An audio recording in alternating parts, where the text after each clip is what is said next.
Materi pertama, bioindikator. Definisi bioindikator menurut beberapa para ahli. Yang pertama ada suatu organisme yang dapat memberikan respon, indikasi, peringatan dini, representasi, refleksi, dan informasi kondisi atau perubahan suatu ekosistem disebut bioindikator. Itu menurut Weisman pada tahun 2006.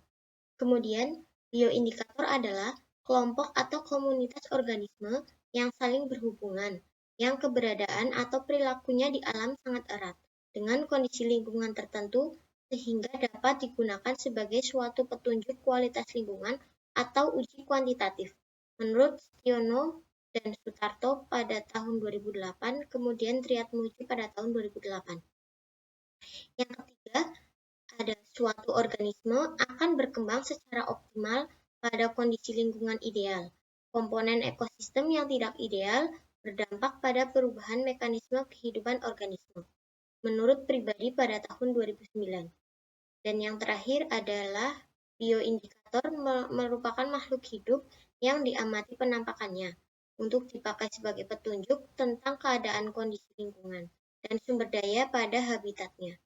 Selain itu, bioindikator mencerminkan kualitas suatu lingkungan atau dapat memberikan gambaran situasi ekologi, menurut Juliantara pada tahun 2011.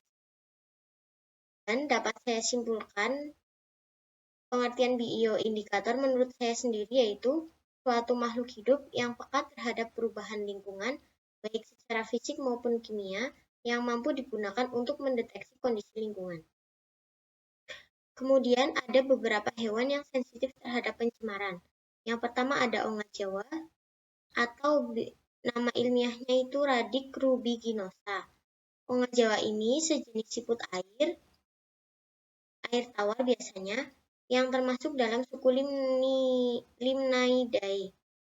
Lalu siput ini juga biasanya didapati di daerah Asia Tenggara dan Indonesia. Kemudian yang kedua ada planaria atau Planaria torfa. Planaria ini termasuk ke filum Platyhelminthes. Tubuhnya pipih dan simetris bilateral.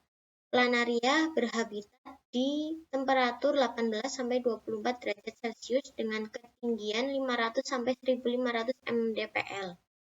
Selain digunakan sebagai bioindikator pencemaran, planaria juga banyak diteliti karena kemampuan regenerasi yang tinggi melalui pembentukan blastema. Kemudian, respon organisme terhadap pencemaran. Menurut Kuniyoshi dan Braga pada tahun 2010, organisme dalam habitatnya secara konstan mendapat pengaruh dari berbagai polutan, baik yang dihasilkan oleh industri, domestik rumah tangga, dan lainnya. Sangat mungkin berinteraksi dengan organisme. Mendukung sesuatu yang abnormal dan memungkinkan dari tingkat molekuler sampai keadaan pada tingkat ekosistem. Lalu bentuk indikator. Yang pertama, reaksi biokimia dan fisiologis. Kemudian ada abnormalitas anatomi, morfologi, bioritme, dan tingkah laku. Kemudian perubahan populasi hewan dan tumbuhan, atau dalam artian berkurang atau bertambahnya, tergantung sensitivitas terhadap pencemaran secara kronologis. Kemudian ada perubahan pada ekosistem maupun gabungan ekosistem. Kemudian ada perubahan pada struktur atau fungsi ekosistem. Dan yang terakhir ada perubahan bentuk lahan atau landscape. Syarat menetapkan organisme sebagai bioindikator. Untuk menjadi bioindikator memang diperlukan syarat. Yang pertama yaitu ada takson yang tinggi atau lebih tinggi. Karena memilih takson dengan taksonomi jelas, mampu diketahui secara terperinci dan mudah diidentifikasi. Kemudian ada status biologi yang diketahui dengan jelas, yang peka terhadap tekanan maupun perubahan lingkungan. Kemudian ada organisme memiliki kelimpahan tinggi dan mudah disurvei atau diamati, lalu tersebar dalam ruang dan waktu, dan yang terakhir memiliki hubungan yang kuat dengan komunitas luas atau tidak memiliki hubungan kuat dengan komponen tekanan. Di sini ada contoh gambar dari ongak Jawa dan planaria. Lalu tipe indikator berdasarkan aplikasinya dibagi menjadi 3. Yang pertama ada indikator lingkungan. Indikator lingkungan ini sekelompok atau organisme atau kelompok populasi yang peka atau sensitif terhadap adanya lingkungan rusak, tercemar, atau mengalami perubahan kondisi. Indikator lingkungan ini terbagi menjadi 5, ada sentinels, detektor, exploiter, akumulator, dan bioesai organisme. Kemudian yang kedua ada indikator ekologis, merupakan takson atau kelompok yang peka akan adanya tekanan terhadap lingkungan, mengidentifikasi dampak tekanan terhadap makhluk hidup dan respon diwakili oleh sampel takson di habitat tersebut. Dan yang terakhir ada indikator keanekaragaman hayati. Kelompok takson atau fungsional mengidentifikasikan beberapa ukuran keanekaragaman atau kekayaan jenis, kekayaan sifat, dan status endemisitas takson di atasnya pada habitat tertentu. Indikator biodiversitas dapat dibedakan menjadi 3 kelompok, yaitu kelompok referensi, kunci, dan kelompok vokal. Lalu ada tipe bioindikator berdasarkan fungsi dan status makhluk hidup. Berdasarkan fungsi dibagi menjadi 3, ada indikator kehadiran dan absensinya menyimpulkan tentang permasalahan lingkungan secara kuantitatif atau jarang. Kemudian ada spesies uji, anggapannya mengidentifikasikan tentang permasalahan yang luas. Spesies uji umumnya memiliki standarisasi yang tinggi. Kemudian ada monitor, menyediakan bukti adanya perubahan kesimpulan kuantitatif, biasanya melalui kalibrasi. Monitor terdiri dari monitor aktif yang tersedia dengan cepat di alam dan monitor pasif atau organisme monitor yang diintroduksi. Kemudian yang kedua ada bioindikator berdasarkan status makhluk hidup. Ada fitoindikator dan zooindikator. Bioindikator berdasarkan tujuan bioindikasinya ada yang pertama indikator kepatuhan. Misalnya atribut populasi ikan diukur pada tingkat populasi, komunitas, atau ekosistem dan difokuskan pada isu-isu seperti keberlanjutan populasi atau masyarakat secara keseluruhan. Kemudian yang kedua ada indikator diagnostik diukur pada tingkat individu atau suborganisme, dan yang terakhir ada indikator peringatan dini berfokus pada tanggapan cepat dan sensitif terhadap perubahan lingkungan. Akumulasi bioindikator, misalnya kerang, lumut, dan lain-lain. Dibedakan dari efek toksik bioindikator dengan efek yang dipelajari pada tingkat organisme biologis yang berbeda. Kriteria makhluk hidup sebagai indikator lingkungan. Yang pertama, menurut Odum 1993, pedoman mengenai makhluk hidup yang dapat digunakan sebagai bioindikator yaitu ada spesies steno atau kisaran toleransinya sempit, lebih baik dipakai sebagai indikator dibandingkan dengan spesies yang euri atau kisaran toleransinya luas. Kemudian ada spesies dewasa, lebih baik dipakai dibandingkan dengan spesies yang masih muda atau terutama yang siklus hidupnya panjang. Kemudian, sebelum mempercayai penampakan makhluk sebagai indikator ekologis, maka terlebih dahulu harus ada bukti yang cukup bahwa suatu faktor yang dipermasalahkan memang benar dapat membatasi. Kemudian terakhir ada banyak hubungan di antara jenis, populasi, dan seluruh komunitas seringkali memberikan indikator yang lebih dapat dipercaya daripada satu jenis tunggal. Karena integrasi keadaan yang lebih baik dicerminkan oleh keseluruhan daripada oleh sebagian. Kemudian kriteria indikator pemantauan keadaan polusi suatu tempat menurut Juliantara 2011. Organisme yang dijadikan sebagai bioindikator memiliki kisaran toleransi yang sempit atau sensitif terhadap perubahan lingkungan. Kebiasaan hidup menetap di suatu tempat atau pencemarannya terbatas, mudah dilakukan pengambilan sampel dan merupakan organisme yang umum dijumpai di lokasi pengamatan. Akumulasi dari polutan tidak mengakibatkan kematian pada organisme yang dijadikan sebagai bioindikator dan lebih disukai yang berumur panjang, sehingga dapat diperoleh individu contoh dari berbagai stadium atau dari berbagai tingkatan umur. Kemudian ada kelebihan bioindikator dibandingkan dengan teknik lainnya. Bioindikator menambahkan komponen temporal yang sesuai dengan rentang kehidupan atau waktu tinggal suatu organisme dalam sistem tertentu, yang memungkinkan integrasi kondisi lingkungan saat ini, masa lalu, atau masa depan. Sebaliknya, Banyak pengukuran kimia dan fisik hanya mencirikan kondisi pada saat pengambilan sampel, serta kemampuan mereka untuk menunjukkan efek biotik polutan secara tidak langsung ketika banyak pengukuran fisik atau kimia tidak bias.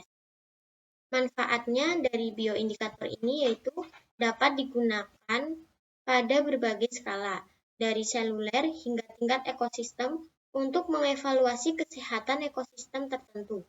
Yang kedua ada sensitivitas beberapa bioindikator berfungsi sebagai sinyal peringatan dini. Kemudian ada bioindikator menginformasikan tindakan kita mengenai apa yang berkelanjutan dan tidak berkelanjutan secara biologis. Kerugiannya yaitu yang pertama, tidak dapat membedakan variabilitas alami dari perubahan karena dampak manusia, sehingga membatasi penerapan bioindikator di lingkungan heterogen. Dengan demikian, populasi spesies indikator dapat dipengaruhi oleh faktor-faktor lain, selain gangguan atau stres, misalnya penyakit, parasitisme, predasi, dan persaingan. Yang kedua ada kemampuan bioindikator bergantung pada skala.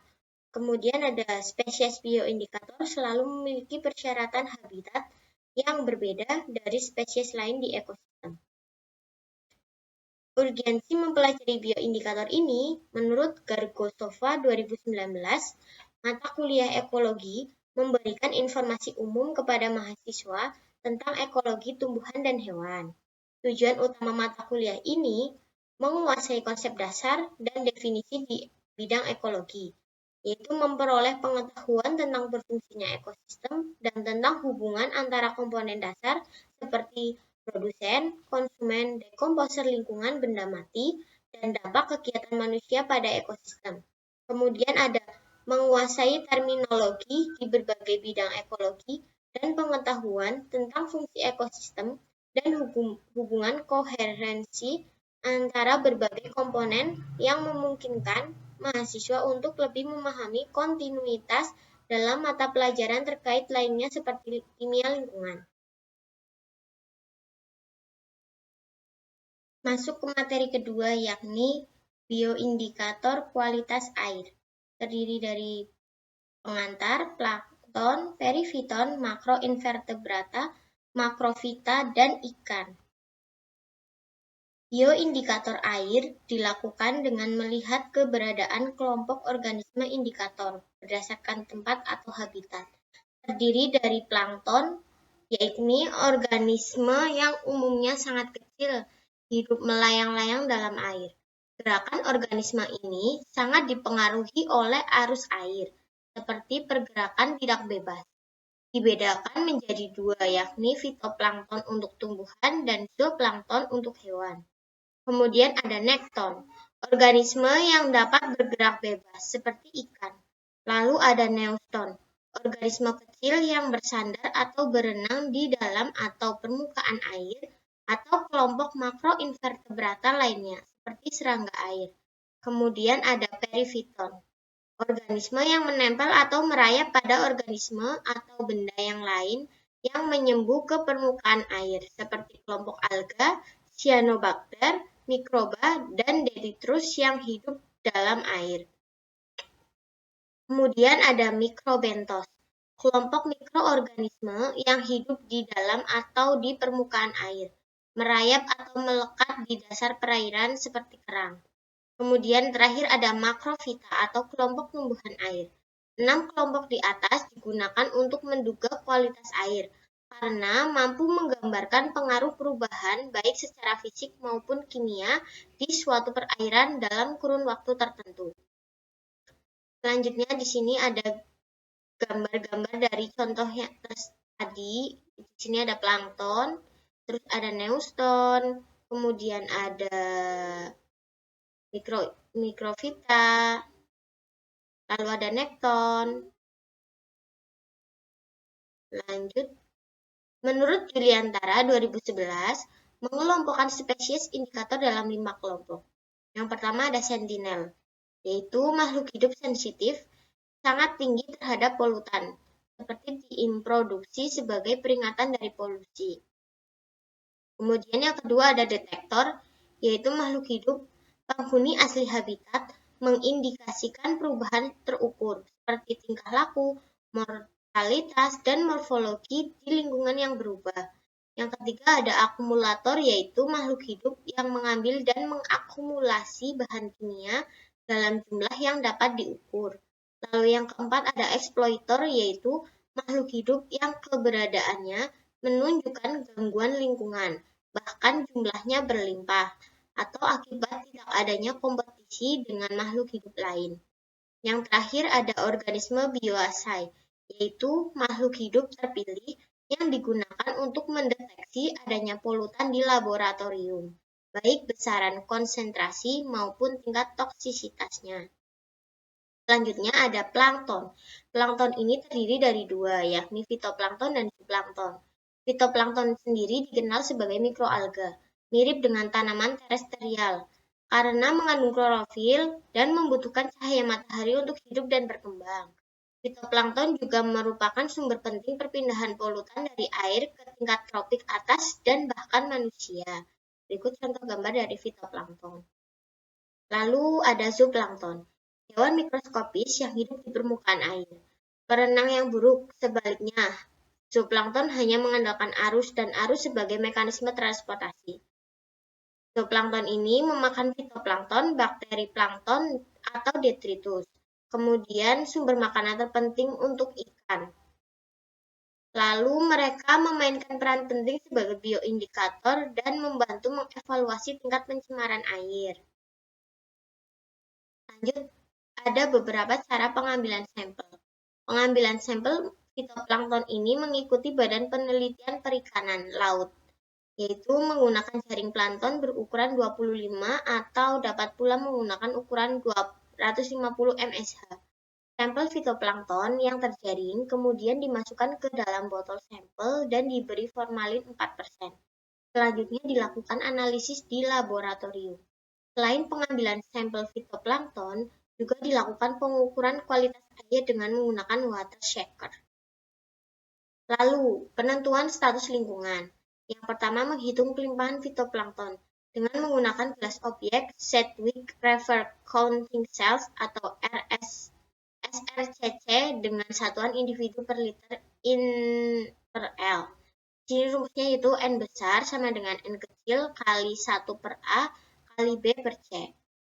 N-nya itu kelimpahan fitoplankton, N besarnya. Kalau N kecilnya itu jumlah fitoplankton yang tercacah. Kemudian A itu volume air contoh yang disaring, B-nya volume air contoh yang tersaring, dan C volume air pada SRCC. Kemudian yang B, indeks keanekaragaman. Dihitung menggunakan persamaan Shannon-Wiener.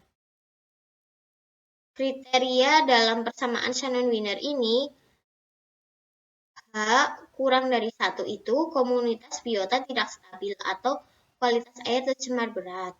Kemudian 1 kurang dari H kurang dari 3 itu stabilitas komunitas biota sedang atau kualitas air tercemar sedang. Kemudian H lebih dari 3, stabilitas komunitas biota dalam kondisi prima atau stabil atau kualitas air bersih. Kemudian yang C ada indeks kemerataan, menunjukkan pola sebaran biota yaitu merata atau tidak. Jika nilai indeks relatif tinggi, maka keberadaan setiap jenis biota di perairan dalam kondisi merata. E sama dengan H per H petik max. Adapun kriteria dalam indeks kemerataan yaitu E sama dengan 0 sampai 0,5, pemerataan antar spesies rendah. Artinya kekayaan individu yang dimiliki masing-masing spesies sangat jauh berbeda.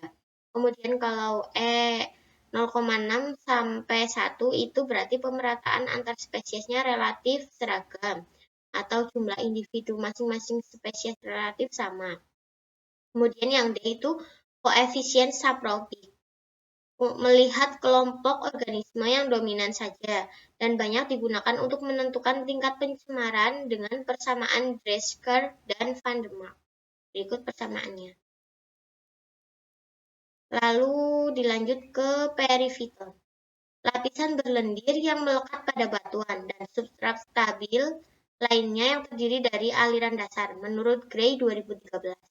Perifiton adalah jenis agregat mikroba Biasanya terdiri dari alga, bakteri, dan mikro atau mesoorganisme, serta materi yang menyebar dalam air dan sedimen. Biasanya ditemukan di dasar sungai dan perairan. Perifiton sangat penting untuk fungsi ekosistem, tetapi dalam keadaan tertentu dapat berproliferasi menyebabkan masalah pengelolaan sumber daya air. Lalu di sini ada makroinvertebrata, merupakan kelompok hewan tidak bertulang belakang yang dilihat dengan mata. Makroinvertebrata sangat sensitif terhadap keadaan lingkungan, sehingga dapat digunakan sebagai indikator. Sifatnya yaitu ada sensitif terhadap perubahan kualitas air, ditemukan hampir semua perairan dan bergerak terbatas. Terdiri atas beberapa jenis, serta respon yang berbeda dengan gangguan yang berbeda. Kemudian ada hal-hal yang perlu diperhatikan dalam penggunaan makroinvertebrata sebagai bioindikator. Karena kehadirannya dipengaruhi oleh musim, sehingga dalam mengambil harus tiap musim. Lalu hanya mampu merespon perubahan kondisi lingkungan tertentu, kondisi fisik dan kimia perairan. Lalu ada makrobentos, hewan yang sebagian besar siklus hidupnya di substrat dasar perairan atau bagian permukaan biasa disebut epifauna dan di dalam sedimen biasa disebut infauna. Menurut Sinaga, berdasarkan tingkat toleransi pada pencemaran bentos digolongkan dalam yang pertama jenis bahan pencemar seperti cacing tubifer, Psidium sp, Masodium sp. Kemudian yang B ada jenis lebih bersih seperti siput, tenang arus, Briozoa, krustacean, serangga perairan. Dan yang terakhir jenis hanya senang bersih seperti siput Vivindae, kemudian Ammonicolidae dan serangga. Mengambil bentos dengan cara ada beberapa, yaitu yang pertama teknik penangkapan dan identifikasi, kemudian yang kedua ada penentuan status lingkungan dengan Family Biotic Index, dan yang ketiga ada penentuan status lingkungan dengan BMWP ASPT. Vita atau tumbuhan air, membentuk komunitas penting dalam ekosistem air, yang mana merupakan produsen utama serta berkontribusi terhadap keanekaragaman hayati.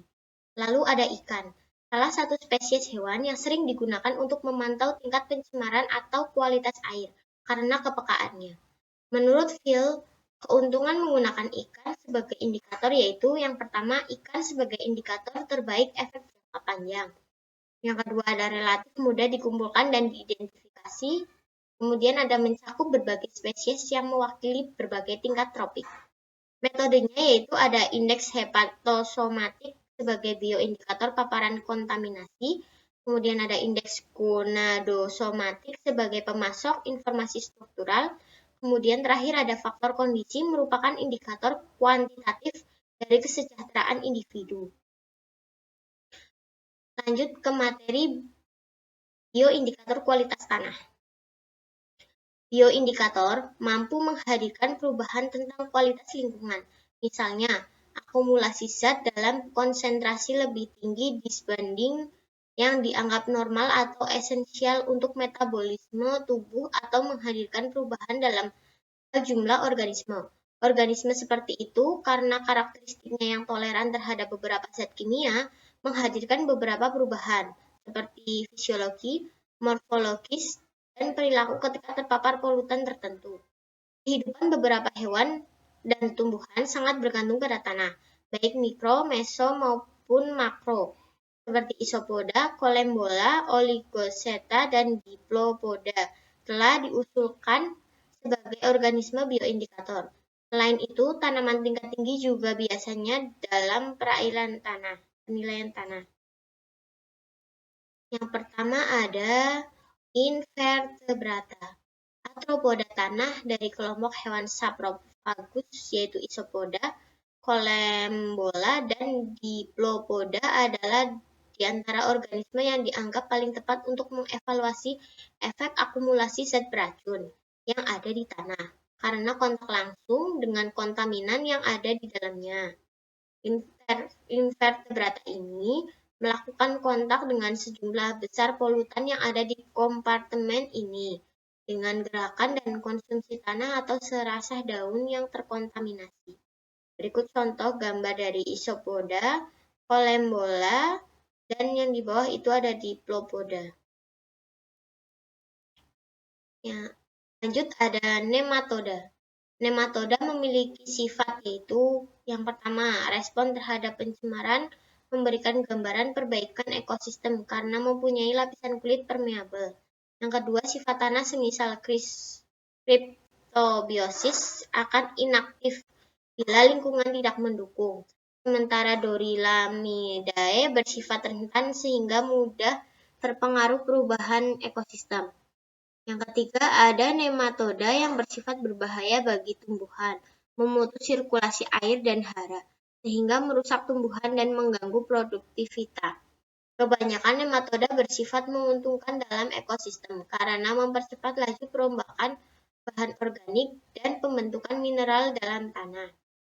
Nematoda mudah dipelajari secara terpisah berdasarkan bentuk morfologi dan jenis makanan. Berdasarkan jenis makanan atau mangsa, nematoda ini terdiri atas 6 kelompok, yang pertama ada pemangsa alga atau lumut, kemudian pemangsa jamur, pemangsa bakteri, predator, parasit pada serangga, dan parasit pada tumbuhan. Lanjut ada tumbuhan, memberikan informasi penting tentang potensi zat sitotoksik, genotoksik, dan mutagenik. Bahkan ketika terpapar dalam jangka pendek dan menawarkan beberapa keuntungan seperti budidaya berbiaya rendah dan perawatan yang relatif mudah dibandingkan mamalia. Tumbuhan tinggi adalah Eukaryota, dengan demikian struktur dan organisasi selulernya mirip dengan manusia dan dimungkinkan untuk membuat perbandingan dengan hewan. Teknik yang digunakan penelitian ini relatif sederhana dan dapat dilakukan dengan gesit. Pengujian dapat dilakukan di bawah berbagai kondisi lingkungan, pH, dan suhu, dan tumbuhan tingkat tinggi dapat regenerasi dengan mudah. Materi selanjutnya yaitu bioindikator kualitas udara.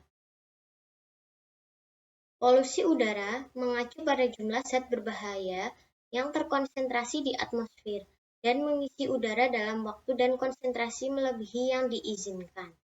Penurunan kualitas udara membawa pengaruh buruk secara langsung atau tidak langsung terhadap kesehatan manusia dan lingkungan. Polusi udara dihasilkan oleh aktivitas manusia dan proses alami.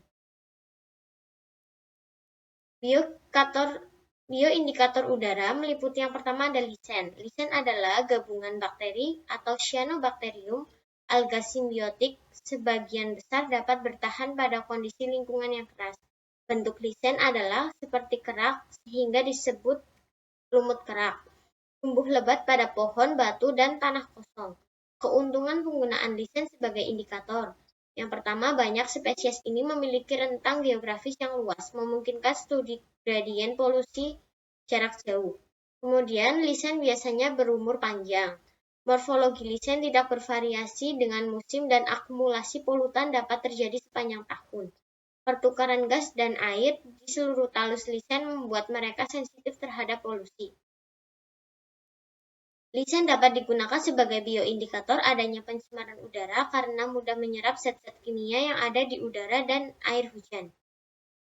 Pada daerah yang mempunyai kadar polusi udara yang berat, keberadaan lisen sangat jarang.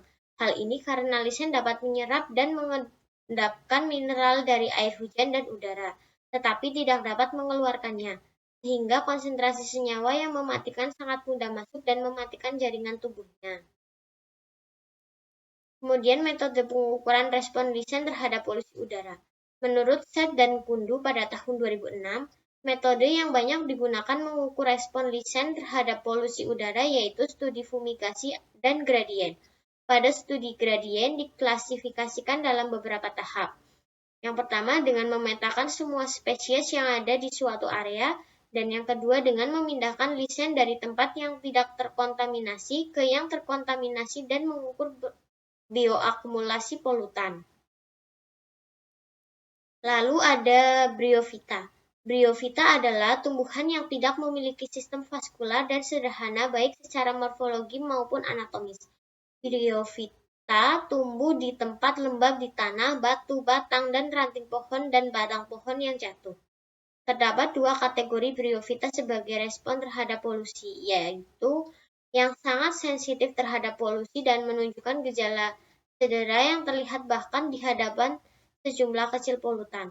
Lalu yang memiliki kapasitas untuk menyerap dan menyimpan polutan dalam jumlah yang jauh lebih tinggi daripada yang diserap oleh kelompok tanaman yang lain yang tumbuh di habitat yang sama.